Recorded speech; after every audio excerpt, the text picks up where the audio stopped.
नमस्कार, मैं Pankaj Kumar, assistant professor history, DAV PG college Siwan.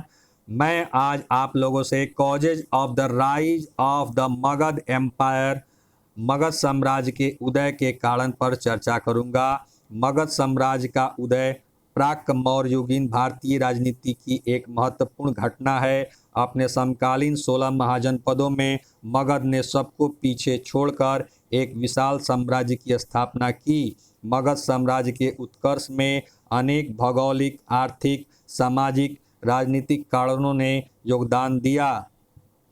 सामरिक भौगोलिक स्थिति, समृद्ध भौतिक आधार। मगध मध्य गंगा घाटी के क्षेत्र में अवस्थित था। इसकी राजधानी राजगृह सामरिक दृष्टि से सुरक्षित थी। राजगृह चारों तरफ से पहाड़ियों से घिरा अभेद्य शहर था। यहाँ पर्याप्त जंगल संसाधन की उपलब्धता थी। यहाँ लौह खनिज एवं तांबा प्रचुर मात्रा में उपलब्ध था। यहाँ के जंगलों में बड़ी संख्या में हाथियों की उपलब्धता थी। यह क्षेत्र जनसंख्या बाहुल्य क्षेत्र था, अतः श्रम आवश्यकता की पूर्ति सहज तरीके से हो गई। बाद में मगध की राजधानी पाटलिपुत्र बनी, जो सामरिक दृष्टि से सुरक्षित थी। यह नगर गंगा, गंडक एवं सोन के मुहाने पर स्थित था। सरयू एवं पुनपुन नदियां भी इसके इर्द गिर्द ही थी। इस तरह पाटलिपुत्र प्राकृतिक सुरक्षा से युक्त था। यहाँ की मृदा जलोढ़ थी, जो कृषि की दृष्टि से अत्यंत उपजाऊ थी। इस प्रकार मगध के पास एक विस्तृत उपजाऊ क्षेत्र उपलब्ध था। पाटलिपुत्र को राजधानी बनाने से उत्तरा पथ पर मगध का पूर्ण नियंत्रण हो गया, क्योंकि यह पथ गंगा के उत्तर में था और हिमालय की तलहटी तक जाता था। अतः व्यापार वाणिज्य को बढ़ावा मिला। जलीय मार्गों की उपलब्धता से मगध को दो फायदे हुए। एक तो राज्य से संपर्क एवं उन्हें जीतने में सफलता, दूसरा भारी सामान ले जाने के लिए सुगम यातायात की सुविधा प्राप्त हुई। सैन्य संगठन, आर्थिक संपन्नता एवं प्रचुर भौगोलिक संसाधनों ने मगध को सैन्य शक्ति के संगठन एवं विस्तार के लिए उपयुक्त अवसर प्रदान किया। अब सेना में हाथियों का प्रयोग आरंभ हुआ। ये दलदली इलाकों के लिए उपयुक्त होते थे तथा इनसे दुर्गों को भेदने का काम भी लिया जा सकता था। अन्य समकालीन महाजनपदों के पास गज सेना की कमी थी। मगध को एक अन्य लाभ भी लोहे के खानों के रूप में प्राप्त था। इस लोहे का उपयोग युद्धास्त्रों के रूप में किया गया। इस प्रकार लौह युद्धास्त्रों, हाथियों एवं जल सेना की बहुलता ने मगध को अन्य महाजनपदों से अलग कर विशिष्ट स्वरूप प्रदान किया और उसे साम्राज्य के रूप में ढालने में सहायता की। मगध का स्वतंत्र सामाजिक वातावरण। मगध का वातावरण अन्य राज्यों की अपेक्षा अधिक स्वतंत्र था। चूँकि शास्त्रों में मगध को अनार्यों का देश कहा गया है, इसलिए यहाँ ब्राह्मण व्यवस्था का कट्टरपंथ एवं रूढ़िवादिता नहीं थी। यहाँ के लोगों में प्रसार की प्रवृत्ति और उत्साह उन राज्यों की अपेक्षा अधिक थी जो बहुत दिनों से आर्यों के प्रभाव में थे। इसी क्षेत्र में बौद्ध एवं जैन जैसे संप्रदायों का उद्भव हुआ और इन्होंने आडंबर, कर्मकांड पर चोट कर सरलता और समानता पर बल दिया। फलतः विकास के लिए एक अनुकूल स्थिति पैदा हुई। इस सामाजिक एकजुटता ने मगध को उत्कर्ष प्रदान किया। शासक वर्ग की भूमिका। मगध के विभिन्न राजवंशों एवं उनके शासकों ने भी मगध के उत्थान में भाग लिया। प्रारंभ में बिंबिसार एवं अजातशत्रु जैसे महान सेना नायकों ने मगध साम्राज्य का नेतृत्व किया, तो आगे शिशुनाग एवं महापद्मनंद जैसे शासकों ने नेतृत्व किया। बिंबिसार द्वारा मगध का विस्तार। बिंबिसार ने विस्तार के लिए त्रिसूत्री नीति अपनाई। राजवंशों से वैवाहिक संबंध।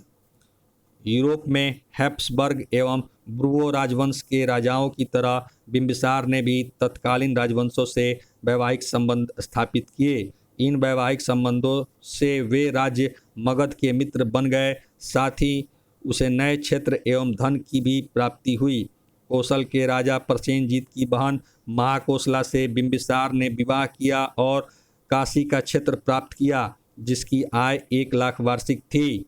यह मगध की आर्थिक समृद्धि में सहायक हुआ। इस वैवाहिक संबंध से एक लाभ यह हुआ कि कौशल एवं वत्स के बीच मैत्रीपूर्ण संबंध थे एवं कौशल से संबंध के कारण अब वत्स की ओर से मगध पर आक्रमण का खतरा जाता रहा। मद्र की राजकुमारी खेमा के साथ विवाह कर उसने मगध के विस्तार में मद्रों का सहयोग प्राप्त किया। बिंबिसार ने लिच्छवी राजकुमारी चेलन्ना से विवाह किया। इससे यह लाभ हुआ कि उत्तर की ओर से जो आक्रमण होते थे, जिससे मगध में अशांति की स्थिति थी, उसकी समाप्ति हो गई। इसके साथ ही लिच्छवी की राजधानी वैशाली एक प्रमुख व्यापारिक केंद्र था एवं नदी व्यापार पर इसका प्रत्यक्ष नियंत्रण था। फलतः मगध को व्यापारिक सुविधा भी प्राप्त हुई। कूटनीतिक संबंधों की नीति। बिंबिसार के सिंहासनारोहण के समय मगध की स्थिति अच्छी नहीं थी। उसके इर्द गिर्द के शासक अपनी शक्ति के विस्तार में लगे हुए थे। वज्जी संघ जो मगध के उत्तर में स्थित था का सैन्य विस्तार हो रहा था। कौशल एवं अवंती विस्तार कर रहे थे। इन स्थितियों में बिंबिसार ने कूटनीतिक संबंधों की नीति अपनाई तथा इन राज्यों से मैत्रीपूर्ण संबंध स्थापित किए। बिंबिसार ने अवंती, गांधार एवं रौरुक सिंध के साथ मैत्रीपूर्ण संबंध स्थापित किया।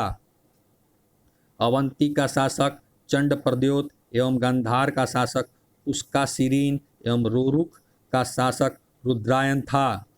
बिंबिसार ने चंड प्रद्योत की चिकित्सा के लिए अपने राजवैद्य जीवक को भेजा था। युद्ध एवं विजय की नीति। इस नीति के तहत बिंबिसार ने अपने शक्तिशाली पड़ोसी राज्य अंग को पराजित किया और उसे मगध में मिला लिया। वस्तुतः यह क्षेत्र लौह अयस्क से युक्त था। फलतः प्राकृतिक संसाधनों के दोहन में आसानी हुई। अब मगध का विस्तार पूर्व तक हो गया। इस प्रकार वैवाहिक संबंधों, कूटनीति एवं सैन्य अभियानों के द्वारा बिंबिसार ने मगध साम्राज्य का विस्तार किया।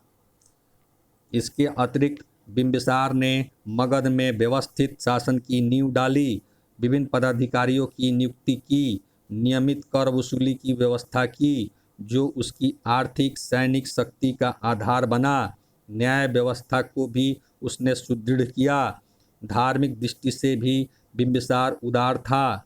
उसने बौद्ध एवं जैन दोनों धर्मों के प्रति श्रद्धा का भाव रखा। अजातशत्रु द्वारा मगध का विस्तार। अजातशत्रु ने बिंबिसार के राज्य विस्तार की नीति को आगे बढ़ाया और मगध की सुरक्षा के लिए राजगृह की किलेबंदी करवाई तथा पाटलिपुत्र का निर्माण आरंभ किया। काशी क्षेत्र के मुद्दे पर इसने कौशल के शासक प्रसेनजीत के साथ युद्ध किया और अंततः काशी के क्षेत्र पर पुनः अधिकार तो किया ही, साथ ही प्रसेनजीत की पुत्री वाजिरा के साथ विवाह कर कौशल के साथ कूटनीतिक संबंध कायम किए।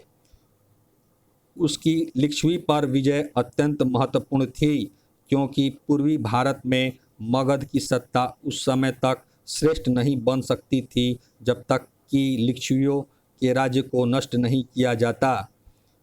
शिशुनाग एवं महापद्म नंद द्वारा मगध का विस्तार। मगध के समकालीन महाजनपदों में अवंती एक शक्तिशाली महाजनपद था और इसके रहते मगध का साम्राज्य विस्तार संभव नहीं था। फलतः मगध के शासक शिशुनाग ने अवंती को पराजित कर इस आवश्यकता की पूर्ति की और मगध का विस्तार किया। आगे मगध के नंद वंश के शासक महापद्म नंद ने प्रसिद्ध क्षत्रिय कुलों जैसे इक्ष्वाकु, पांचाल, काशी, कुरु को परास्त कर अपनी शक्ति का विस्तार किया। इसने कलिंग के कुछ हिस्सों पर अधिकार किया।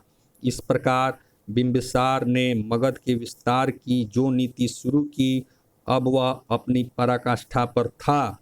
कालांतर में मगध साम्राज्य के सुदृढ़ीकरण में मौर्य शासकों की भूमिका भी अत्यंत महत्वपूर्ण रही। धन्यवाद।